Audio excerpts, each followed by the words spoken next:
অনেকদিন পর দেখা হলো, রূপন হিসেবে সামনে আমাদের সংগঠনকে শক্তিশালী করা, নিজের মান আমরা সেই ব্যাপারে আপনাদের পরামর্শ পাবো।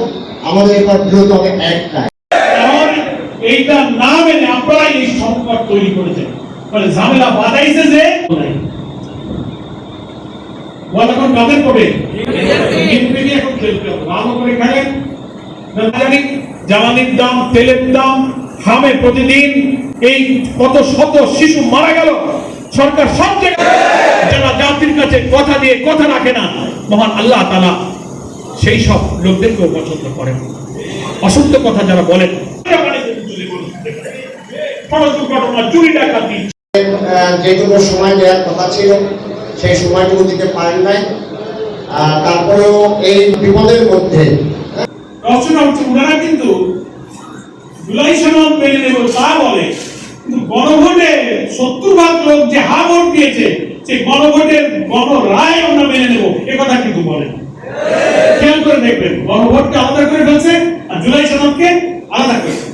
কারণটা হলো জুলাই সনদে যে সংস্কার প্রস্তাবগুলো ছিল সেই সংস্কার প্রস্তাবের অন্তত 10-12টা সাংবিধানিক পরিবর্তনের মৌলিক জায়গা, যা পরিবর্তন রাষ্ট্রে না হলে রাষ্ট্রের দুর্নীতি, কর্তৃত্ব, দলীয়করণ এবং ভিন্ন মতের দমন পীড়নের এই কালো যুগে শেষ হবে না।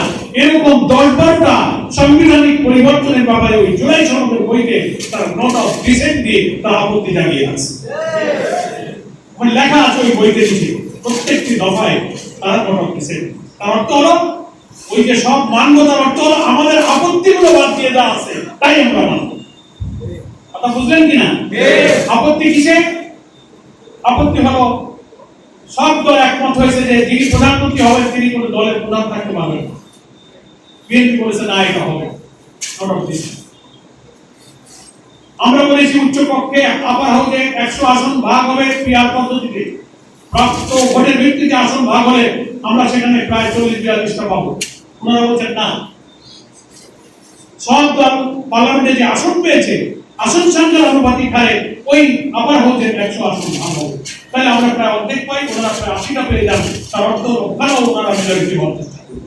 ওনারা পিআর মানেন না, ওনারা আসনের আনুপাতিক হারে ওই 100 আসনকে ভাগ। আন্তর্জাতিক চুক্তি আইনগুলো আপার হাউস লোয়ার হাউসে আনতে হবে, অনুমোদন ওনারা তা মানেন। কেয়ারটেকার পদ্ধতি যতগুলো প্রভিশন রাখা হয়েছে তার একটা প্রভিশন তুমি আপত্তি দিয়ে আছে।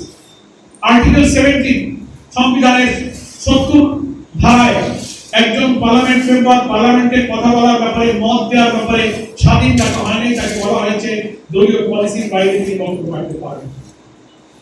সকল দল আমরা বলেছি আস্থা ভোট এবং অর্থ বিল এই গুরুত্বপূর্ণ ব্যাপারেই শুধু দলের সিদ্ধান্তের মধ্যে থাকতে হবে, বাকি ব্যাপারে ব্যক্তিরা স্বাধীন থাকবে। ওনারা সেখানে নোট অফ ডিসেন্ট দিয়েছেন, তাহলে আরো অনেক সেখানে বক্তব্য আছে। ওনারা সবগুলো অক্ষরে অক্ষরে মানবো, এই কথার রহস্য হলো ওনাদের যেগুলো আপত্তি আছে ওইগুলো বাদ দিয়ে যা আছে সেগুলোই মানাবো, কিন্তু এগুলো বাদ দিয়ে আর যা আছে সেটা খুবই ম্যাটেরিয়াল। এটা সংসদে কোন আইন বানিয়ে যদি সেই জুলাই সনদ এবং সেই সংস্কার করা হয়, রাষ্ট্রের কোনো গুণগত পরিবর্তন হবে না। সেই দলীয়করণ, সেই দুর্নীতি, সেই ভিন্ন মতের উপরে দমন পীড়ন, কর্তৃত্ববাদী জেল, জুলুম, ফাঁসি, আয়না ঘরে এই কর্তৃত্ববাদী শাসন প্রধানমন্ত্রীর হাতে থেকে যাবে। সেই জন্য ওনারা বলেন যে আমরা জুলাই সনদ মানব, মানে ওই যেখানে ওনার আপত্তি আছে আপত্তিগুলো বাদ দিয়ে মানব। দেশে তাহলে সংকটটা কি? সংকট হচ্ছে একদিকে বিএনপি বলছে আমরা জুলাই সনদ অক্ষরে অক্ষরে মানি, আমরা বলছি না তোমরা মানো না, তোমাদের মানতে হবে। এই জন্য ওই সংস্কার পরিষদ করো, বৈঠক ডাকো, সংশোধন করো, তা না হলে আমরা সংসদে এবং রাজপথে আমাদের আন্দোলন চলবে।